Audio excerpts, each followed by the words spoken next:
This is your WCIA 3 forecast first, sponsored by Matex Heating, Cooling, Plumbing, and Electrical. Another gray, overcast, and rainy day across central Illinois. Those showers beginning to wind down a little bit out there, less in the way of coverage. Still a few spots here seeing those showers moving from kind of a southwest to northeasterly trajectory here tonight. We'll see these off and on light showers continue through the overnight hours and into your Wednesday, but I think less, again, in the way of that coverage across the area.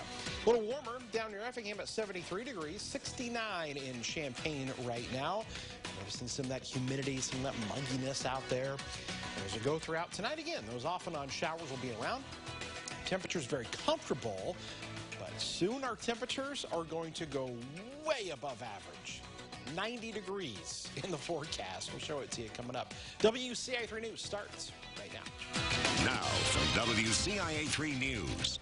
It's been several days since a pregnant woman was shot. So are city leaders ready to make some changes? And also tonight, COVID restrictions are easing up. But does that mean it'll be back to class in the fall? And they spend their entire workday eating.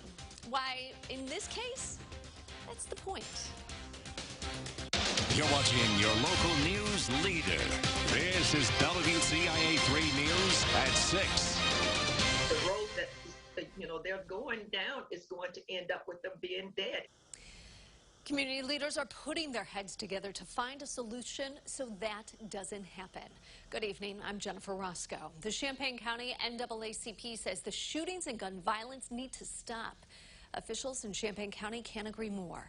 WCIA 3's Bryce Beeman live in Champaign. Bryce, those officials had a news conference Friday. They had those two shootings within 12 hours of each other.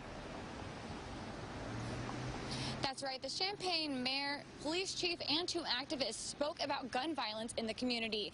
Mayor Deb Finan says she's disappointed and sad. It's been a few days since officials gathered to discuss the rise of gun violence, and now City Council is meeting tonight. But Mayor Finan says gun violence is not on the agenda.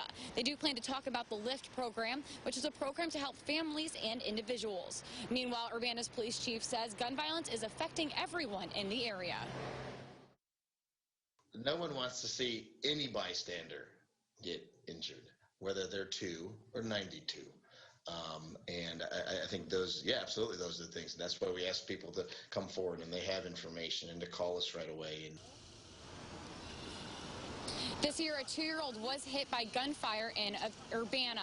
Officials say ending gun violence is a community effort, and people need to speak up if we want to end gun violence in the community. In Champaign, I'm Bryce Beeman, WCIA 3, your local news leader. And so if they want to get involved in today's council meeting and speak up, how do they do that? Yeah, Jennifer, they can actually log on. It's a Zoom council meeting. It starts at 7 p.m. and they will have a public comment where people can, I think, raise their hand on Zoom and have a few minutes to say what they want to say. Okay, we'll have your full report tonight at 10. Thank you so much. A baby from Edgar County is dead. A woman called 911. She found her daughter unresponsive. She told dispatchers she fed the 2-month-old several hours earlier, put her in a swing, and went back to bed. Jocelyn Davis of Paris was pronounced dead after she was taken to the ER. An official cause of death hasn't been released. A community is mourning the death of a Cerro Gordo High School graduate. Jonathan Richard died from diabetes yesterday at 20 years old. His sister tells us he was kind-hearted and selfless and loved spending time with his family. The school district says counseling is available to current and former students. Authorities are still working to find out what caused this apartment fire in Beardstown. We told you 4 people, including the fire chief and 2 firefighters, were hurt. The assistant chief says 1 firefighter and a resident have been released from the hospital now. The chief and another firefighter are still being treated. Crews worked through Sunday night to knock down the fire. Several people were left without homes. The school year is almost over, but the State Board of Education is focused on next year.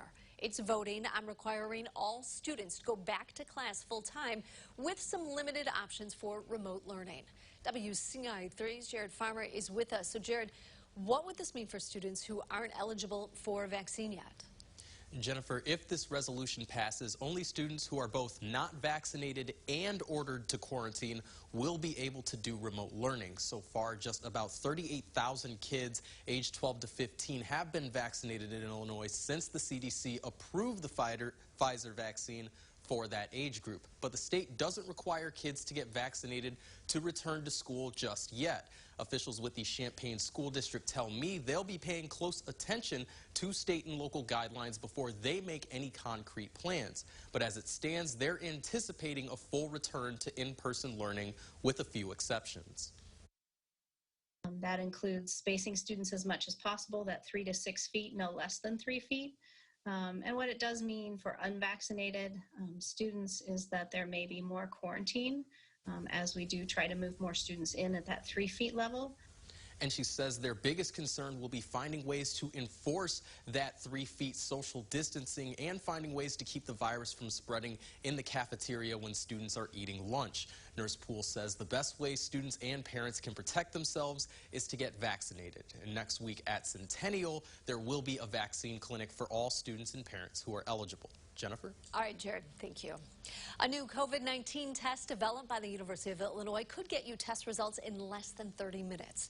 This new prototype device is called Scalable and Portable Testing, or the SPOT test. It works like a normal saliva test. It can also be used, though, to test for the flu, 3 other coronaviruses that aren't COVID-19, and certain types of cancer.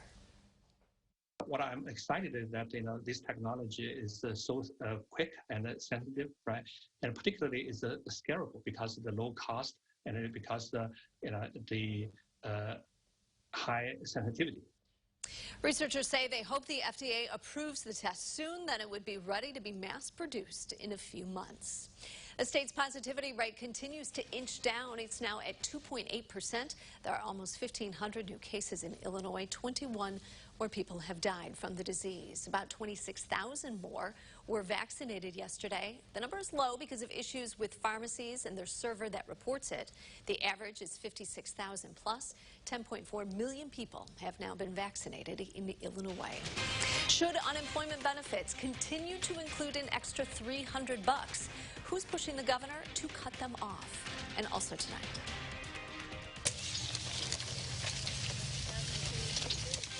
Is that the sound of a lawnmower, or is it what the latest in landscaping looks like?